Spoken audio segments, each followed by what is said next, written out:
Hello అండి. ఆ రాముల వారికి ఎంతగానో ఇష్టమైన బెల్లం పానకాన్ని మనం ఎలా తయారు చేసుకోవాలో చూద్దాము.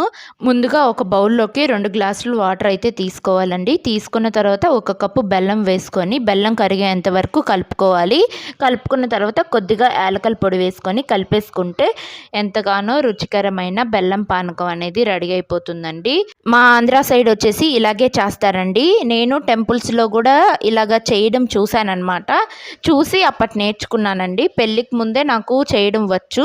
ఒక్కొక్క దగ్గర ఒక్కొక్కలా చేస్తూ ఉంటారండి. మా ఆంధ్ర సైడ్ అయితే ఇలాగే చేస్తుంటారు. నాకెలా వచ్చు అంటే మా అమ్మ వాళ్ళది విలేజ్ కదా! అక్కడ రాముల వారి టెంపుల్ ఉండేదండి.